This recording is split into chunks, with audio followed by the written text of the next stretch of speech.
Bonjour et bienvenue sur Boulevard BD. Aujourd'hui, cache-cache mortel à Bréa. L'été est enfin arrivé, c'est le temps des vacances et pourquoi pas ne pas partir en France, destination préférée de millions de touristes. Ce ne sont pas les lieux de villégiature qui manquent. Et quitte à partir, pour se changer les idées, une destination particulière à proposer. La Bretagne, une île, voire même un havre de paix et de sérénité sur l'île enchanteresse de Bréa. Voilà ce que espère Luigi en lisant le prospectus d'une location meublée. L'agaparante. À son épouse enceinte et à son fils Nathan qui rêve de jouer aux pirates. Une île de stars, 850 habitants, l'air marin, le calme et à peine arrivé, le grain de sable. Après avoir fait la connaissance de ses voisins proches, on retrouve un cadavre dans la piscine de l'un d'eux, Tristan Lannoy. Qui est ce noyé ? Mystère. Mais ce n'est pas un accident d'après la police. Et le mystère ne fait que s'épaissir à l'arrivée de la commissaire Le Ploédec, car le corps a disparu. Et voilà qu'on parle d'un second corps, de superstition de notre âge, des racontars d'un ancien cantonnier un peu fou.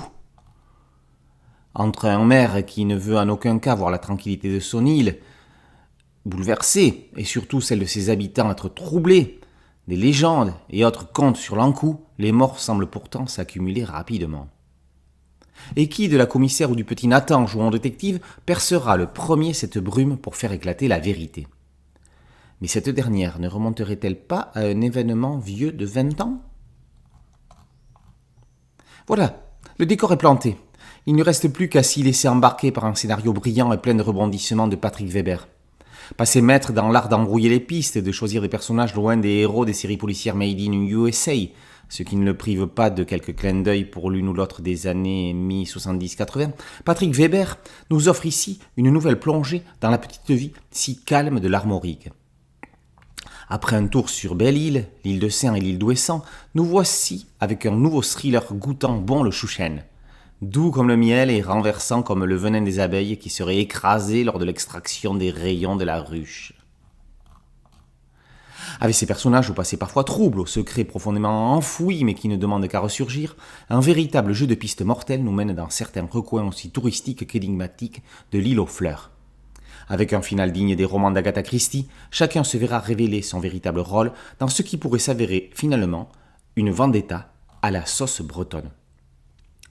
Parfaitement servi par le crayon semi-réaliste de Nicobi, ce quatrième opus des aventures de Ploédec accorde, une fois de plus, une jolie place au décor recherché de l'île visitée.